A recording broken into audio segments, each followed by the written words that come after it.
সারা দেশ বিএনপির বিরুদ্ধে ফুঁসে উঠেছে এবং এইটা একটা অনিবার্য সংঘাতের দিকে অগ্রসর হইতেছে। আমি গত পরশু একটা ভিডিওতে দেখাইছিলাম যে টিনের সালে কাউয়া তারিক জিয়া বলে মিছিল, দেখেন আরেকবার।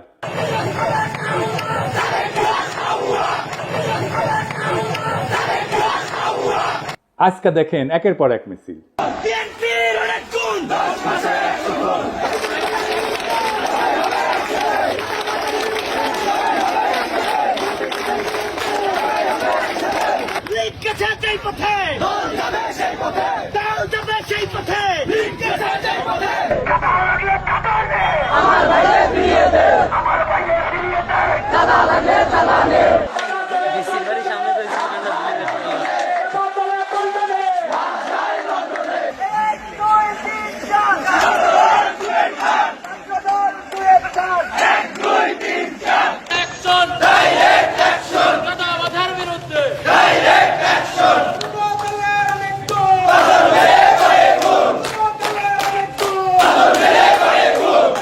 বিএনপির ব্যানার নামায় ফেলতেছে তরুণেরা, দেখেন।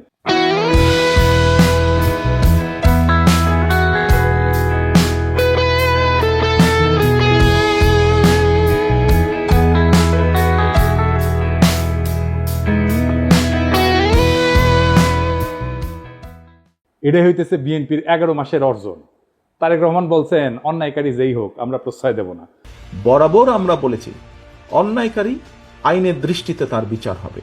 দলের সাথে তার কি সম্পর্ক কিচ্ছু যায় আসে না, তাকে দল কোন রকম প্রশ্রয় দিবে না কেউ যদি কোনো অন্যায় করে থাকে। খুব ভালো কথা, কিন্তু গ্রেপ্তার করলে থানা ঘেরাও করে আসামি সিনাই নিয়ে যায় কেন বিএনপি?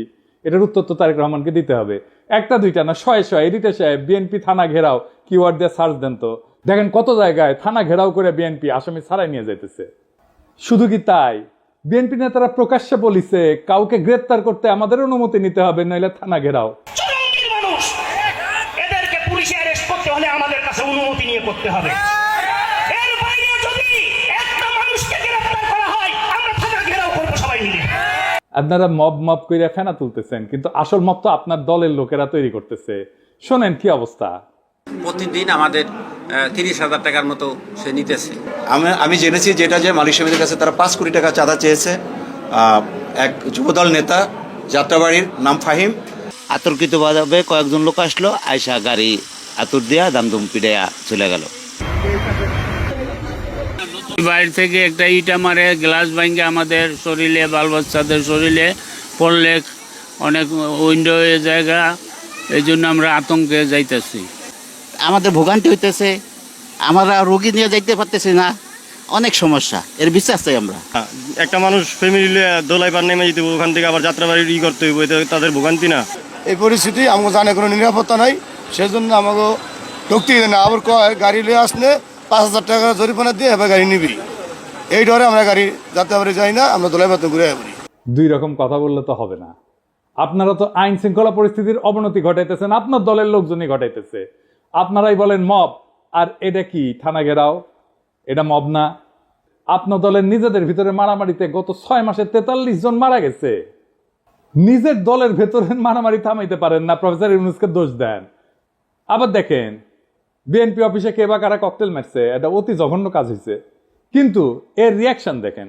কিছুক্ষণ আগে বিএনপির পার্টি অফিসে ককটেল মারছে ওই রাজাকারের বাচ্চারা। এই সরকারকে সাবধান করে দিতেছি, কয়ে দিলাম অতিরিক্ত বাড়াবাড়ি করলে সরকার, আমরা বয়সি সরকার নামাইতে 10 মিনিট সময় লাগবো না। এই কুত্তা মার্কা সরকার নামাইতে আমাদের 10 মিনিট সময় লাগবো না, সাবধান করে দিতেছি। কিন্তু আপনার কর্মীদের মনে আত্মবিশ্বাসকে জাগাইছে যে 10 মিনিটে সরকার ফেলাই দিতে পারবে। হ্যাঁ, এতই হেডম। তা হাসিনার চোদনে বাংলাদেশের মানুষ 16 বছর ছিল কেন? এই সরকারকে বিএনপি বসাইছে। তো আপনারাই যদি বসাইছেন, তাহলে আপনারা এই সরকারের ব্যর্থতার দায় নেন। বিএনপির কিছু কর্মীদের কথা আর কি বলবো, এরা মনে করে কাউরে গালাগালি করে আসলেই তার রাজনৈতিক কর্তব্য পালন করা হয়। রাজনীতি শিখাইতে পারেননি নিজের কর্মীদেরকে, কোনটা রাজনীতি কোনটা রাজনীতি না, রাজনীতি কেমনে করতে হয় সেটাও শিখাইতে পারেন নাই। আমি মাঝে মাঝে কমেন্টগুলো দেখি, আপনাদের দেখাই। এই ভিডিওটা আপনারা দেখেছেন না? তারেক রহমানের বিরুদ্ধে যত রকম অপপ্রচার আছে সেগুলো ডিবাঙ্ক করা হয়েছে, মানে সেগুলোর বিরুদ্ধে বলা হয়েছে এবং সেগুলো দেখানো হয়েছে যে এগুলো অপপ্রচার আমি করেছি। আমি সেখানে এসে বিএনপি কর্মী গালাইতেছে, সে ভিডিওটা দেখেই নাই, থাম্বনেল দেখিছে। ওরে কেউ বলছে বা নিজেই বুঝিছে পিনাকের ভিডিও যা যা বিএনপির বিরুদ্ধে আছে তার নিচে গালাগালি করে আসবে, খবরদার ভিডিও কলে দেখবে না, ভিডিও দেখলে পিনাকি ডলার পাবে। তোমরা ভিডিও দেখলে ওই এত বড় লোক হবি যে হাইগার ডলারে পাচা মুসবি ওই আইসা থামনেল দেখিছে আর কপি পেস্ট মারিছে। এইগুলাই হইতেছে বিএনপির সমস্যা। এইগুলা চলে হুজুগে। ওই যে হুইনা মুসলমান আছে না, এগুলো হুইনা বিএনপি। আর এদেরকেই বিএনপি কন্ট্রোল করতে পারতেছে না। দেখেন কি বলে বিএনপির নেতা, রাজনৈতিক সংগঠন জামাত শিবিরকে উৎখাত করেই ছাড়বে। সে তার নেতার পক্ষ থেকে ব্যর্থহীনভাবে বলতেছে এই শাহজাদপুর, এই সিরাজগঞ্জের মাটিতে জামাত এবং এনসিপি নেতাদের কবর রচনা করা হবে। শুনেন,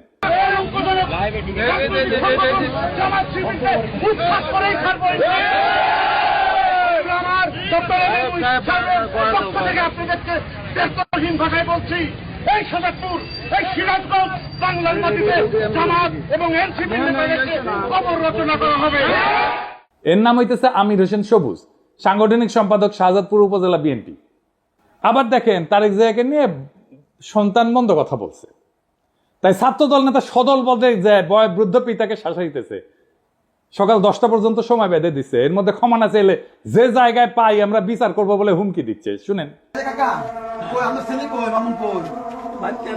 বাড়িতে থাকে না, আপনার মাস্টার মানুষ, আপনারা সম্পূর্ণ শ্রদ্ধা দিয়ে বুঝতেছি। হ্যাঁ, এই যে আপনার মাস্টার, আপনি মাস্টার, আপনার ছেলে তারেক রহমানের গালিগালাজ করে, তারেক রহমানের এই ছেলে, এটা কাকা আমি আপনারা বলবো। আচ্ছা কাকা, আপনি 80 সালে বিএনপি করেন, আমার বাবা আওয়ামী লীগ করতো, সমস্যা নাই, কিন্তু তারেক রহমানের নামে যে এই ধরনের কথাবার্তাগুলো লেয়, তখন আমরা তো মনে করেন যে আল্লাহ নবীর পরে তারেক রহমানের মানি, বাপদাদার চেয়ে বেশি মানি। এখন বিষয়টা হচ্ছে গিয়া উনি তো কোনো অপরাধ করে নাই, ওনারা এই যে গালিগালাজ করেছে বললো। আমি একটা কথা শুনেন, আপনার ছেলেরে সন্ধ্যা কইবেন যে সুলতানের রায় ছিল কালকে সকাল 10টার মধ্যে তার টাইম, কালকে 10টার মধ্যে হ্যাঁ যাতে ফেসবুকে যেটা লেখছে এটাতে কয় যে ভুল করছে, ভুল স্বীকার করে কাকা। যদি ভুল স্বীকার না করে এর বিচার কিন্তু আমরা মনে করেন যেই জায়গায় পাই আমরা বিচার করে দিব কাকা, যদি আমরা ব্যর্থ হন কাকা। আর বৃদ্ধ পিতা হাত জোর করে ভয়ে কাঁদতে শুরু করছে, বারবার বলতেছে সন্তান ক্ষমা চাইবে। যে নেতায় কাণ্ড ঘটেছে সে বারবার বলছে যে সে এর কারণে সে বহিষ্কার হইতে পারে, কিন্তু এতে তার কিছু যায় আসে না, কারণ জানে বহিষ্কার হইলে তার দল বহিষ্কার প্রত্যাহার করবে আমাদের অগোচরে। এটা সময়ের ব্যাপার, বহিষ্কার কাগজের ব্যাপার। এইবার শুনেন, এটা আমি লাইভে আসছি কাকা, একদম মনে করেন যে সারা বাংলাদেশে দেখতেছে আমার নেতা একটা মানুষ দেখতে পারে, আমার বহিষ্কার করতে পারে, আমার কোনো আপত্তি নাই। যাই হোক, বিএনপি মানে শুধু এরা না, এর বাইরেও বিএনপি আছে, আর তারাই মেজরিটি যারা সত্যিকার অর্থে শহীদ জিয়ার আদর্শ আর খালেদা জিয়ার উত্তরাধিকার বহন করতে চায়। তাদের অনেকেই আমাকে গত ভিডিওর পরে ফোন দিছে, বিএনপির নানা পর্যায়ের নেতাকর্মীরা। অনেকে বলছে যে ভাই দিন শেষে আপনি ইলিয়াস আর কনক মিলা বিএনপির ড্যামেজ কন্ট্রোল করলেন। এখন অনেক পোস্টে হোস্টাইল রিয়াকশন কমেন্ট অনেক কমছে। অনেকে বলছে যে কাজটা ভালো করেন নাই, বিএনপিকে রক্ষা করতে যাইয়া। আমি আসলে বিএনপিকে রক্ষা করতে যাই নাই, দেশের স্বাধীনতা সার্বভৌমত্ব রক্ষা করতে গেছি। আর বিএনপির ভুলগুলো ধরায় দেওয়া থেকে আমি সরে আসি নাই। এখন কইবেন বিএনপিকে রক্ষা করলে বাংলাদেশের স্বাধীনতা সার্বভৌমত্ব, দেশের স্বাধীনতা সার্বভৌমত্ব কেমনে রক্ষা হয়? আসেন এটা না বুঝে দেখি বিএনপির সাথে স্বাধীনতা সার্বভৌমত্ব কেন যুক্ত। একটা আধুনিক রাষ্ট্রের স্বাধীনতা সার্বভৌমত্ব কেবলমাত্র তার ভূখণ্ড বা আন্তর্জাতিক স্বীকৃতির উপর নির্ভর করে না, বরং সেটা গঠিত হয়, তৈরি করতে হয় রাষ্ট্রের জনগণ, প্রতিষ্ঠান এবং রাজনৈতিক পরিকাঠামোর সমন্বয়। তিনটে জিনিস: জনগণ, প্রতিষ্ঠান এবং রাজনৈতিক পরিকাঠামোর সমন্বয়। এই কাঠামোর কেন্দ্রে অবস্থান করে রাজনৈতিক দলগুলা। রাজনৈতিক দল কেবল রাষ্ট্র ক্ষমতার প্রতিযোগী না, তারা রাষ্ট্রীয় কর্তৃত্বের সামাজিক অনুমোদনের ধারক, জন অভিপ্রায় প্রকাশের মাধ্যম এবং রাজনৈতিক স্থিতিশীলতার একটা মৌলিক স্তম্ভ। যখন একটা দেশের রাজনৈতিক দলসমূহ ধ্বংস হইয়া যায় বা তাদের কার্যকারিতা ভেঙে পড়ে, তখন সেই রাষ্ট্রের আন্তঃপ্রাতিষ্ঠানিক ভারসাম্য, জনভিত্তিক শাসন এবং কূটনৈতিক অবস্থান দুর্বল হয়ে যায়, যা সরাসরি স্বাধীনতা সার্বভৌমত্বের উপরে আঘাত আনে। কি জটিল লাগতেছে? আরো পরিষ্কার করে বুঝে দেখবো? আসেন বুঝে দেখি। রাজনৈতিক দল কিভাবে গণ অনুমোদনের একটা সাংগঠনিক রূপ। রাজনৈতিক দলগুলো একটা দেশের জনমতের প্রাতিষ্ঠানিক কণ্ঠ। দলীয় রাজনীতির মাধ্যমেই জনগণ রাষ্ট্র ক্ষমতায় অংশ নেয়। দল ধ্বংস হইলে বা নিষ্ক্রিয় হইলে রাষ্ট্রে জনসমর্থনের ভিত্তি দুর্বল হয়ে পড়ে, ফলে শাসন এবং সার্বভৌম কর্তৃত্বের বৈধতা প্রশ্নবিদ্ধ হয়। রাজনৈতিক দলগুলোর মাধ্যমে তৈরি হয় নীতি নির্ধারণের ধারাবাহিকতা এবং বিকল্প। স্বাধীনতা এবং সার্বভৌমত্ব রক্ষা করে দুইটা জিনিস: কূটনীতি আর নিরাপত্তা নীতি। এটার ধারাবাহিকতা এবং বিকল্প চিন্তা রাজনৈতিক দলগুলোর মধ্যে বিকশিত হয়। দলের অনুপস্থিতিতে এক কেন্দ্রিক নীতি নির্ধারণ শুরু হয়। যেই নীতিতে পাবলিক সাপোর্ট নাই সেই নীতি দীর্ঘমেয়াদে টেকে না। এই এক কেন্দ্রিক নীতি নির্ধারণটা কেমন একটু দেখিয়ে আসেন। আমি একটা এক্সাম্পল দিয়ে বুঝি। ভারত বাংলাদেশের রাজনৈতিক এবং অর্থনৈতিক স্বার্থ এক, এটাই ছিল হাসিনার কূটনীতিক স্ট্যান্ড, এটা এককেন্দ্রিক নীতি। ওই যে আলগা মোমেন বলছিল না, ভারতের উন্নয়ন আমাদের উন্নয়ন, ভারতের বিজয় মানে আমাদের বিজয়। শুনেন, আমাদের বিজয় ভারতের বিজয়, বুঝছেন? আমাদের উন্নয়ন ভারতের উন্নয়ন, ভারতের উন্নয়ন আমাদের উন্নয়ন। এই কূটনীতিক স্ট্যান্ড তো টিকে নাই। এটা হইতেছে এককেন্দ্রিক নীতি নির্ধারণ। আমাদের সব সম্পর্ক সব নতুন করে করতে হইতেছে না, আগে ইন্ডিয়ার মাধ্যমে হাসিনা রাজনৈতিক সম্পর্ক তৈরি করতে, এবং এই কারণে আমাদের প্রতিষ্ঠানগুলো দুর্বল হয়েছে, আমাদের ব্যুরোক্রেসি দুর্বল হয়েছে, আমাদের কূটনীতি দুর্বল হয়েছে, আমাদের ডিপ্লোমেসি দুর্বল হয়েছে। রাজনীতি প্রাতিষ্ঠানিক ভারসাম্য রক্ষায় কি ভূমিকা রাখে? সুস্থ রাজনৈতিক দলগুলা নির্বাহী, আইন প্রণয়ন এবং বিচার বিভাগের ভারসাম্য রক্ষায় সহায়ক হয়। দলগুলোর অনুপস্থিতিতে রাষ্ট্রযন্ত্রের অঙ্গগুলোর মধ্যে ক্ষমতার ভারসাম্য নষ্ট হয়। এর জন্যই কর্তৃত্ববাদী প্রবণতা তৈরি হয়, যেমন যেটা হয়েছিল হাসিনার আমলে, এবং এর ফলে বৈদেশিক হস্তক্ষেপের পথ উন্মুক্ত করে। আমি কয়েকটা প্র্যাকটিক্যাল উদাহরণ দিয়ে বুঝাই দিতেছি। ইরাক 2003 সালের পর থেকে বর্তমান পর্যন্ত ইরাকে কিন্তু একটা রাজনৈতিক দল ধ্বংস হয়ে গেছে। কোন পার্টি? সেটা বাথ পার্টি। এটা পতনের পর যে রাজনৈতিক শূন্যতা তৈরি হয়েছে, পশ্চিমা শক্তি নির্বাচন ব্যবস্থা চাপাই দিল, নিরাপত্তাহীনতা এবং জাতিগত বিভাজন রাষ্ট্রের ভিতরে সার্বভৌমত্ব কর্তৃত্বকে দুর্বল করে দিচ্ছে, আর রাষ্ট্র হিসেবে দাঁড়াইতে পারতেছে না ইরাক। জাস্ট বাথ পার্টি নাই জন্য, যত খারাপ পার্টি হোক। লিবিয়া গাদ্দাফি শাসনের পরে যে রাজনৈতিক শূন্যতা তৈরি হয়েছে, গাদ্দাফির যে পলিটিক্স ছিল সেই পলিটিক্সটাকে পূরণ করতে পারে না। তাই দেশটাতে মিলেশিয়া, বিদেশি হস্তক্ষেপ প্রধান নিয়ন্ত্রক শক্তি হয়ে উঠছে। রাষ্ট্রের সার্বভৌমত্ব আজও পুনঃপ্রতিষ্ঠিত হয়নি। আবার দেখে আফগানিস্তানে মার্কিন দখলদারির সময় তারা তো সাহায্য দিয়েছে প্রচুর, নানা ধরনের কনসালটেন্সি দিয়েছে, মেলা মানুষকে শাসন ক্ষমতায় বসাইছে, নানা শক্তিকে ক্ষমতায় বসাইছে, কিন্তু দেশটা শান্ত হয় নাই, দেশে প্রগতিও হয় নাই, কারণ রাজনৈতিক শূন্যতা ছিল। রাজনৈতিক শূন্যতা থাকলে সেই দেশ যে আগায় না, তালেবান পূর্ব আফগানিস্তান তার প্রমাণ। এখন আগাইতেছে না, এখন আগাইতেছে। কেন আগাইতেছে? কারণ এখানে পলিটিক্যাল ভ্যাকুয়ামটা নাই, আর পূরণ হয়ে গেছে। এটা নিয়ে একাডেমিক অনেক আলাপ আছে, আসেন সেই আলাপগুলো একটু এক এক করে দেখি। গামসির একটা হেজিমনির ধারণা আছে, আমি অনেকগুলো এপিসোডে এটা বলছি। মানে দলগুলা জনগণের মত এবং রাষ্ট্রীয় শক্তির মাঝে সাংস্কৃতিক এবং রাজনৈতিক সেতু বন্ধন তৈরি করে। দল ধ্বংস হইলে এই হেজিমনিক বা কর্তৃত্বের যে ব্লক, এটা ভেঙে পড়ে। ফলে বিদেশি শক্তি এবং স্থানীয় সুবিধাভোগীরা নতুন করে ক্ষমতা নির্মাণে নেমে পড়ে, যেটা হয়েছে আজকে।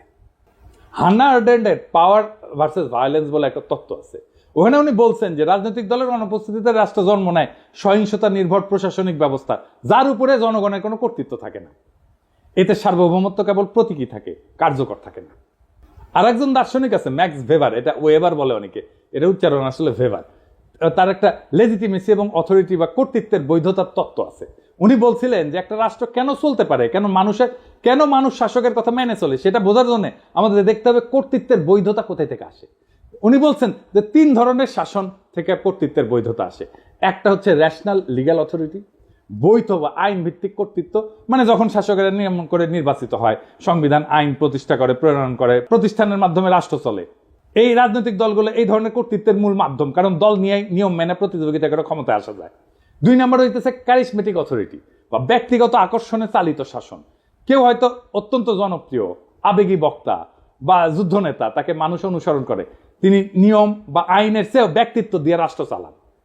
যেমন হইতেছে হিটলার, মোদি, গাদ্দাফি, এমনকি হাসিনাও, মুজিবও, মানে সোহরাওয়ার্দীর বডিগার্ড। 3 নাম্বার ট্র্যাডিশনাল অথরিটি বা ঐতিহ্যগত কর্তৃত্ব, মানে আমাদের পূর্বপুরুষরা মানত, ওরাই সবসময় চালায়, আমিও মানি, এই ধরনের আর কি। এটা রাজতন্ত্রে চলে, জমিদারি সামন্তবাদী শাসনে চলে। তাই ম্যাক্স ভেবার বলছে যখন রাজনৈতিক দল থাকে তখন রেশনাল লিগ্যাল কাঠামোতে চলে, নিয়ম আইনের প্রক্রিয়া। কিন্তু দল ভেঙে গেলে সেই জায়গাটা ব্যক্তির মোহ বা ক্যারিশমা অথবা ঐতিহ্যের দাবিদারি, যে ট্র্যাডিশনাল পাওয়ার, এটা নিয়ে নেয়। এতে শাসন অস্থিতিশীল হয়ে পড়ে, কারণ ব্যক্তি যদি মরে যায় বা জনপ্রিয়তা হারায় তখন শাসনের ভিত্তিও ভেঙে পড়ে। শাতাল মুফ ওনার নাম, আসলে এটা ওনার একটা তত্ত্ব আছে অ্যাগনস্টিক ডেমোক্রেসি। উনি আমার খুব প্রিয় চিন্তক। ওনার নাম আমাদের দেশে কত পরিচিত না, আসেন আগে দেখি উনি কে। শাতাল মুফ একজন প্রভাবশালী বেলজিয়ান রাজনৈতিক তাত্ত্বিক, যিনি মূলত গণতন্ত্র, রাজনৈতিক দ্বন্দ্ব এবং হেজিমনি, মানে যেটা গ্রামসির তত্ত্ব, আগে প্রথমে বলছি কর্তৃত্ব, রাজনৈতিক কর্তৃত্ব, এই বিষয়ক চিন্তার জন্য খ্যাত। তিনি আধুনিক র্যাডিক্যাল গণতন্ত্রের অন্যতম প্রবক্তা। তার কাজের মূল বিষয়বস্তুর একটা হইতেছে অ্যাগনস্টিক প্লুরালিজম বা বিরুদ্ধতাপূর্ণ বহুত্ববাদ। তো শাতাল মুফ মনে করে যে গণতন্ত্র মানে মতভেদের অবসান না, কিন্তু বরং গঠনমূলক দ্বন্দ্বের স্বীকৃতি। দেখেন বিএনপির মধ্যে মনে করে যে আমি যদি সমালোচনা করি আমি শত্রু, মানে তার সমালোচনা করাই যাবে না, সমালোচনা করলেই শত্রু, এবং ওইটা না করলে ঐক্য নাই।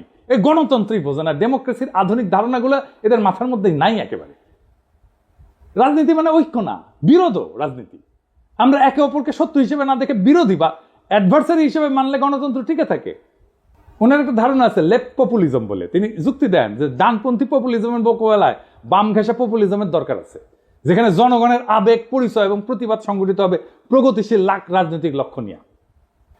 তো ওই যে শতালমুখ বলতেছে যে গণতন্ত্র মানে সবাই একমত তা না, সবাই মিলে ঐক্য তা না, বরং গণতন্ত্র মানে হচ্ছে নিয়ন্ত্রিত নিয়মতান্ত্রিক মতবিরোধ এবং বিরোধিতা এসে থাকবে, তবুও সবাই খেলবে একই নিয়মে। মতবিরোধের ক্ষেত্র তৈরি করে রাজনৈতিক দলগুলো, এক দল বলবে বাজার অর্থনীতি দরকার, আরেক দল বলবে সমাজতন্ত্র দরকার, আরেক দল বলবে ইসলামী অর্থনীতি দরকার, এক দল বলবে আমার খেলাফত দরকার, এক দল বলবে কর বাড়াও, আরেক দল বলবে কর কমাও। এই যে প্রতিযোগিতা এবং মতানৈক্য, এটার নামই হচ্ছে অ্যাগনিজম, মানে স্বীকৃত দ্বন্দ্ব। এতে জনগণের ইচ্ছা প্রকাশ পায়, নীতি পরীক্ষা হয়, ভুল ধরা পড়ে, বিকল্প ভাবনা আসে। কিন্তু দল ভেঙে গেলে কি হয়? আর কেউ প্রশ্ন তোলে না, আর কেউ বিকল্প দেয় না, শুধু এক শাসক বা এক গোষ্ঠীর মতেই দেশ চলে। এটাকে বলা হয় ওয়ান কালার অথরিটারিজম, বা এক রঙের এক চিন্তার একচ্ছত্র শাসন। তখন রাষ্ট্র আর গণতান্ত্রিক থাকে না, হয়ে ওঠে এক পেশে আদেশের কারখানা।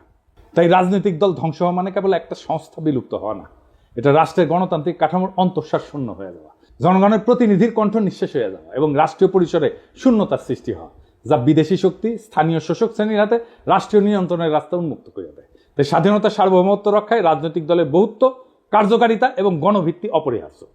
এবার প্রশ্ন উঠতে পারে, বিএনপি কি দায় নাই এই ধরনের ঘটনা ঘটায়? অবশ্যই আছে।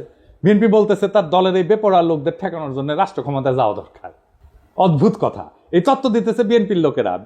বিএনপি কিন্তু এই কাজ করতে গিয়ে জন্ম দিছিল র্যাব, নিজের দলের গুন্ডাদের সামলাইতে পারতেছিল না, তাই র্যাব বানাইছিল। বিএনপির এইসব সোকল্ড ইন্টেলেকচুয়াল ইনফ্লুয়েন্সারদের সাথে কথা বলতে যাওয়াটাও একটা যন্ত্রণা। খোদা তাআলা আমার এমনই কপাল দিচ্ছে যে নিরেট মূর্খ, প্রফেশনালি আনসাকসেসফুল লোকগুলার রেফারেন্স দিতে হয়, একেবারে মূর্খ, কিছু জানে না। ইলিয়াস আমার উপরে খুব খেপা, এই জন্য খুব চেতিছে। ইলিয়াস কয়, দাদা আপনি এইগুলারে কেন মেনশন দেন? ওদের জীবনের সবচেয়ে বড় পাওয়া পায়ে গেছে, কিন্তু এইগুলো গুরুত্বপূর্ণ, কারণ এরা যে কি মাল সেটা বিএনপির কর্মীদের বোঝা দরকার। তো কারণ বিএনপির কর্মীরা তো ওদের দিকে তাকায় থাকে, ওরা কি লেখে দেখে এবং সেটা অনুযায়ী কাজ করে। তো বিএনপির কর্মীরা বুঝবে না যে সে কাকে ফলো করতেছে, তাকে কে ইনফ্লুয়েন্স করতেছে, সেটা দেখবে না, দেখার দরকার আছে তো ইলিয়াস। তাও আসেন আমি বিএনপি ওয়ালাদের দেখানো দরকার, এটা আমি এইভাবে সব কয়টার বিএনপির অনলাইন কুতুবদের দেখাবো। একটা মানুষ দুনিয়ার জন্য কতটা ইউজফুল এটা বোঝার জন্য আপনি দেখবেন তারে কেউ রিক্রুট করছে কিনা, তাকে কেউ চাকরি দিচ্ছে কিনা, তারে কেউ বেতন দিয়া পালে কিনা, সে কি কাজ করে, কি কাজ করে খায়, পেট চালায় কি করে, তার সাথে প্রফেশনালি কে কানেক্টেড, এটা পাবেন আপনি লিঙ্কডইনে। আমি নিজেও একটা ঠাপ খায় এটা শিখেছি। করলে আমার কাছে দাবি করেছিল একজন পিএইচডি আর ইউনিভার্সিটির টিচার, তো ওই লিঙ্কডইনে গেলে কলে আমি বুঝবার পারলাম যে ওই ক্যাঙ্কা পিএইচডি আর ক্যাঙ্কা ইউনিভার্সিটির টিচার। তো বিএনপির এই অনলাইন কুতুব লোকে বলে বিরিয়ানি আলম, কারণ বিরিয়ানির দোকান থেকে টেকা নেয়, সে দাবি করে সে মার্কেটিং করে দিছে তাই টেকা নিছে, ফেয়ার এনাফ। কিন্তু কামটা করে কি, যে কি কোথায় রিক্রুট করে, ওটি আছে, হ্যাঁ, একটা কনস্ট্রাকশন সার্ভিস দেয়, এরকম কোম্পানিতে কাজ করে।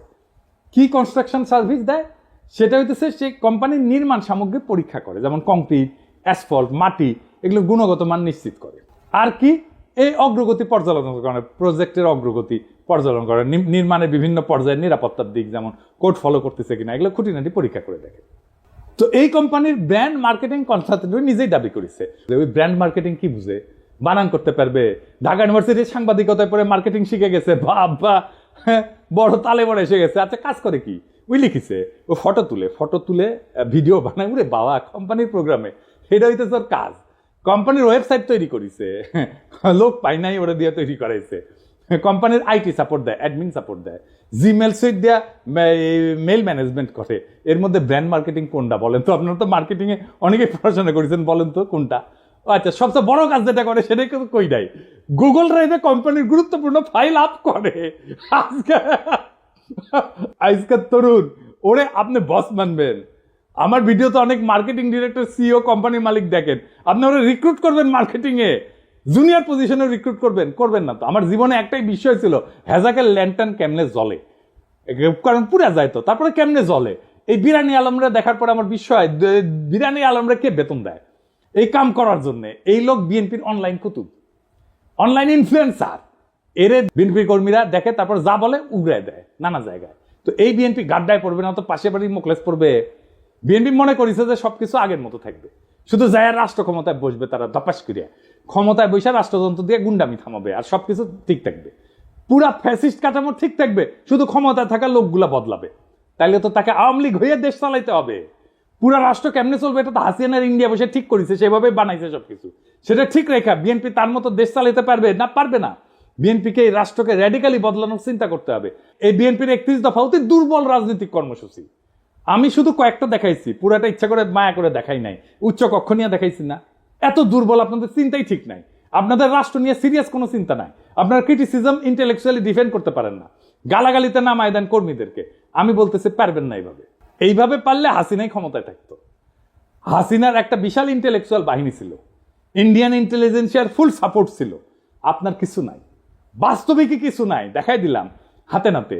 আপনাদের রাষ্ট্রচিন্তকদের আমার সাথে ডিবেটে বসায় দিয়েন, 5 মিনিটে রণে ভঙ্গে দিবে, টিকতেই পারবে না কোনো আলোচনায়। এটা অহংকার না, এটা রিয়েলিটি। মাইনা নেন এই রিয়েলিটি। শেখ মুজিব কইছিল না শরদ্দীর বদিগার, রিয়েলিটি মেনে নাও ভুট্টোরে। আপনাদের রিয়েলিটি মেনে নিতে হবে। তাহলে বিএনপির কি করা দরকার? আমি বিএনপি করলে আমার বিপুল কর্মী বাহিনীর কর্মসংস্থানের জন্য কাজ করতাম। আমি প্রফেসর ইউনূসের সাথে বসে বলতাম, স্যার আমার 1 কোটি কর্মী আছে, এদের কাজ দিতে হবে, বুদ্ধি দেন, সাহায্য করেন। এদের লিস্ট করতাম, অর্গানাইজ করতাম, ট্রেন করতাম, ফান্ড জোগাড় করে দিতাম। তারপর এসএমই স্মল মিডিয়াম এন্টারপ্রাইজে কাজে লাগাই দিতাম। এরা চান্দাবাজি করে, কারণ কাজ নাই। কাজে ঢুকাই দিতেন, সবকিছু বন্ধ হয়ে যেত, দেশেরও উপকার হইতো। আমি মনে করি এমনকি তারেক রহমানের একটা ফুল টাইম জব থাকা উচিত, উপার্জনের উপায় থাকা উচিত। ব্যবসা না চাকরি। চাকরির অভিজ্ঞতা ছাড়া আপনি পৃথিবীতে আপনার ইউজফুলনেস প্রতিষ্ঠা করতে পারবেন না। উনি যখন রাষ্ট্র ক্ষমতায় যাবেন তখন সেটা বাদ দিবেন। মানুষ যদি দেখে উনি কিছু করেন না, তাহলে রাজনীতি করেন, তাহলে মনে হবে যে আমিও রাজনীতি করব, কিছুই করব না। এবং মানুষ কি মনে করে আসলে আপনাদেরকে, পলিটিশিয়ানদেরকে মনে করে আপনারা চান্দা দিয়ে চলেন। এটা আমার কথা না, একদম জনগণের কথা। আমি দেখাই দিতেছি, শুনেন, দেখেন কি বলে। একটা কাম করে খায় চাঁদা উড়ে খায়, ছোট নেতা চাঁদা উড়ায়, বড় নেতা মালিক হয়ে যায়। সব নেতা চলে 7,000 টাকা দিয়া। কোন নেতা কাম করে কইতে পারবে যে আমি কাম করি না ভাই? সব নেতারা খায় 7,000 টাকা।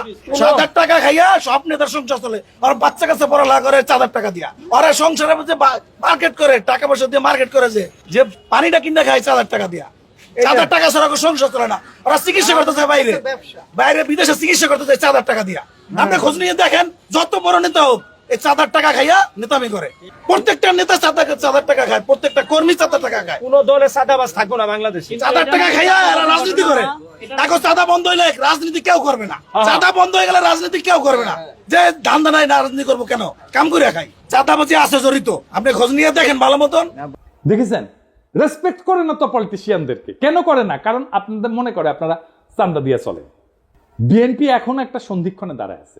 সামনে 2টা পথ, একটা আত্মধ্বংসের আর একটা নবজন্মের। আপনি যদি রাজনৈতিক দল হিসেবে জনগণের কাছে ফিরে আসতে চান, তাহলে এই মুহূর্তে আত্মসমালোচনা, কাঠামোগত সংস্কার এবং র্যাডিক্যাল চিন্তার সাহস দেখাইতে হবে। বিএনপি যদি ভাবে তার পুরনো কাছে ফিরে গিয়ে ক্ষমতা ফিরে আসবে, তার দিবা স্বপ্নের বেশি কিছু না।